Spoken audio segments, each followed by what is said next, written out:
This is Hiring on All Cylinders. Live from HR Tech.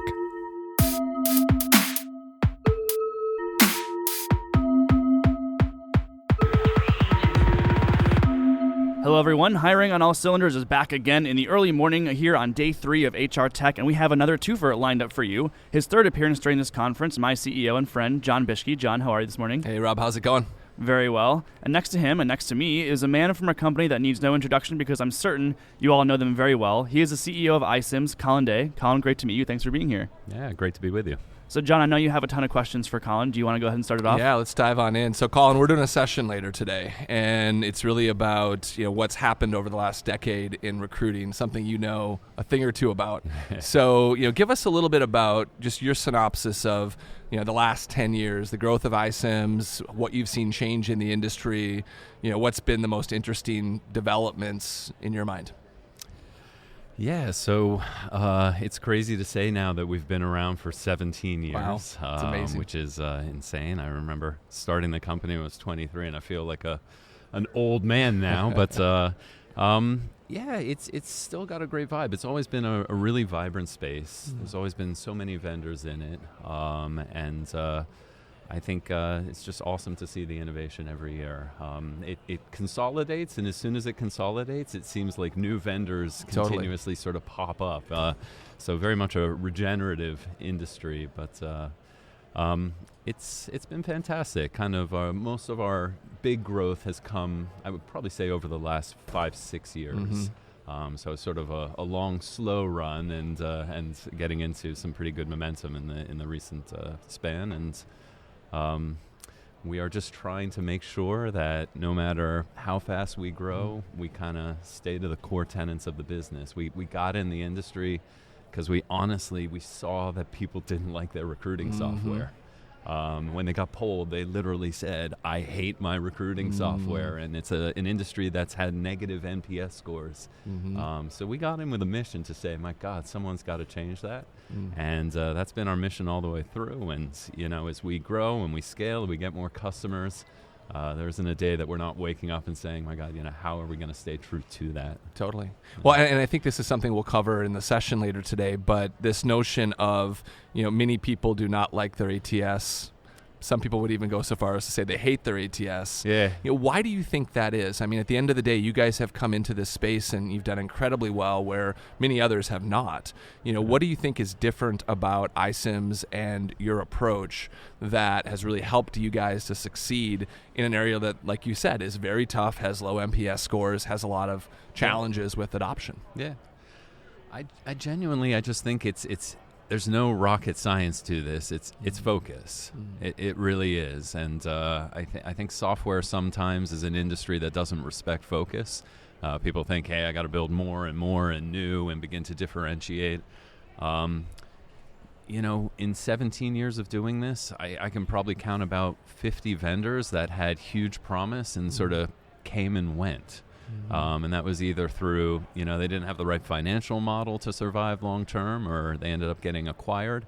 And as soon as they got acquired, all that promise sort of went away, and they lost the focus that we were sort of known for. And it kept opening doors. So, you can just rattle off the names, the Web Hires, the Brass Rings, the Virtual Edges, the Projectics, the Verves. It just goes on and on. More recently, there's been this trend, and I think it was sort of started when ADP got in with the Virtual Edge acquisition, Oracle got in with Taleo, SAP got in, IBM got in, and this concept that, hey, wait a minute, maybe recruiting isn't a standalone category anymore. Maybe it's just a feature of a very broad sort of ERP or HRIS platform.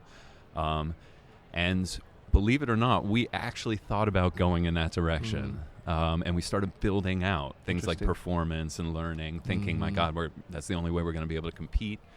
And then just had a moment, we looked at each other, we're like, we're just going to be terrible at everything. We're going to be another vendor who's terrible at everything, but we won't have the brand of an Oracle or an IBM to allow us to get to survive. And so, we took a very contrarian approach, and we said, we just can't go the same direction. Let's get back into what we know, which is recruiting, kill off all the other ambitions, all the other products, and just kind of double down. And thank God we did, because man, there's been a lot of revolutions going on. I mean, you Totally. you know them, but there was the SaaS revolution and trying to get SaaS right, pure SaaS, Yep. one code, no customizing, and then suddenly everything had to be mobile, social, video. We went through a massive marketing automation revolution. Is recruiting really marketing now? We're going through a platform revolution, and I just think, my God, if you weren't focused on this, how could you deliver on any of it? So, yeah. Well, and one of the things I think that I would say, just outside looking in, is you guys were bootstrapped for many, many years, and when you're bootstrapped, it forces focus, right? Because 100%, we're in Silicon Valley. We see companies raising money all the time. You raise too much money, or you raise it without a clear enough direction, and you can end up spending a lot of time and energy in directions that don't produce a lot of value. When you're bootstrapped, you don't have that luxury, right? You have to focus intently on customer needs, and you guys have always been a very customer-focused company. How much do you think the early days and kind of going through some of the tough stuff in these early days really helped shape who you are today? It's everything. Yeah. It's everything. I can't say enough. It's we started right before the .bomb. And then you guys started in 99, right? Yeah. Wow. So we had to kind of go through that. Yep. We have a story. I think a lot of great software startups that have gotten to scale, if you ask them, they had a near-death story. That moment where probably could have gone. multiple near-death or stories. multiple, yeah. But we were all organic. We started on loans from a parent company that we spun out of. When the .bomb hit, the loans dried up, and we were told to shut the company down, like literally end it. No more loans, and so we made a decision that, listen, we can't die that way. We did a quick calculation of customers and revenue. Wow. Ended up firing 22 out of 30 people, scale it back down to 8. And have never looked back. We turned profitable by necessity that day, and we've been profitable ever since. And SaaS profitability isn't usually part of the equation. They want to talk about top line, and it's a land grab and go out and get as much as you want. We'll figure out profitability later.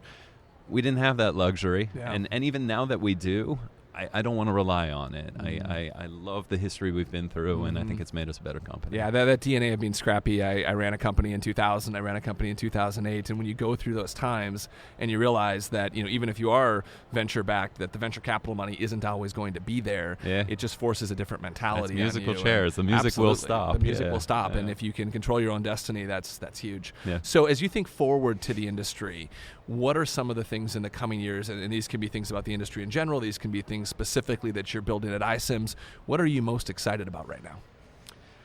Yeah, I think, I just took a little bit of time to walk the floor, and it's an absolutely enormous floor. It is. And I think we all have to realize that, that probably creates a lot of confusion at the customer level. When you can kind of walk in here and see, okay, there's like 200 vendors.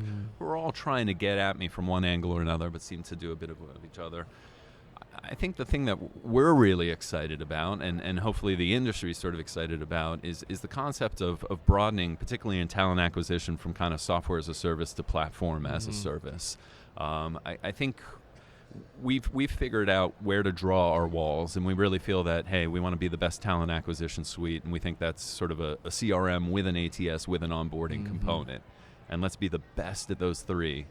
But we also recognize that's not enough for a customer to go win their war for talent. That they're going to have to go get an Intello. They're going to have to go get a Wunderlich or a Sterling or any of these other companies to kind of make them great.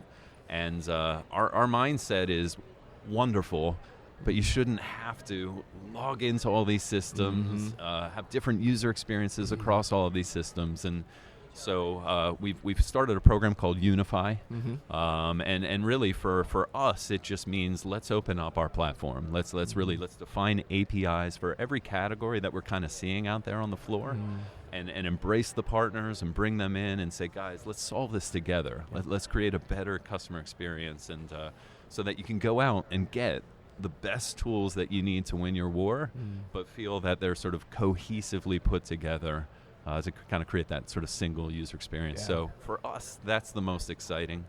I think you got to bring up big data. I mean, you walk around there, and it's the hot term right now. Everybody's got AI these days. Yeah, and, whether it's hyper reality, everyone's got it. And I think, we're just trying to figure out, okay, what is big data for us? Yep. I don't think we feel the need to sort of look and see what everyone else is doing, but guys, we, by definition, we have big data. We have over a couple 100 million resumes. We process about I think about 250,000 job applications a day. Wow. And so there's a huge volume of data running through the platform, and we want to help the customers sort of use that to make smarter recruiting decisions. Totally. And so that's the kind of the mission we've set out is how do we analyze, present, and sort of collate this data so that customers can make smarter, better, faster decisions. Right now, we're kind of using it with a thought leadership play. So never thought I would say I'd have a labor economist on the payroll, but we do. And we're getting out there and just kind of talking about the macro trends. Yeah. And I think we're really proud of what we're doing on that level, just sort of a little bit of thought leadership and talking about the economy. But behind the scenes, we're looking at the kind of the in-platform analytic components, and really excited. So excited to see that there's lots of people out there on the floor kind of thinking about that and how to tackle it. Yeah, I've been multitasking this week and watching the Dreamforce stuff on the web. Bad timing with those two. Yeah, I know, together, right? It would have been fun to be there, although missing that traffic in San Francisco, I don't miss that. Don't miss that. But it's interesting because in Benioff's keynote yesterday, the two things that I felt were most focused on were the two things you just mentioned, platform and big data. Yeah. And so I think, I would put you, in a small number of companies on a list of kind of the opportunity to become the equivalent of Salesforce in our space with more of a platform approach, right? And pulling in all these different vendors and allowing innovation on top of the platform.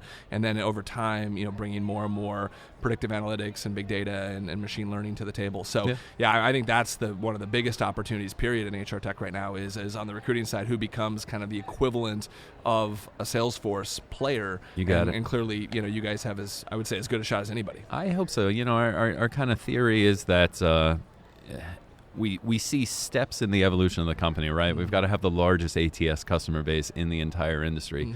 You can't really pull off a platform vision or a big data vision if you don't have the largest customer base in the industry. So we try to ground everyone in our company to say, guys, the mission always has been, let's build the best talent acquisition suite and try to get the largest customer base, in the kind of the recruiting industry for that.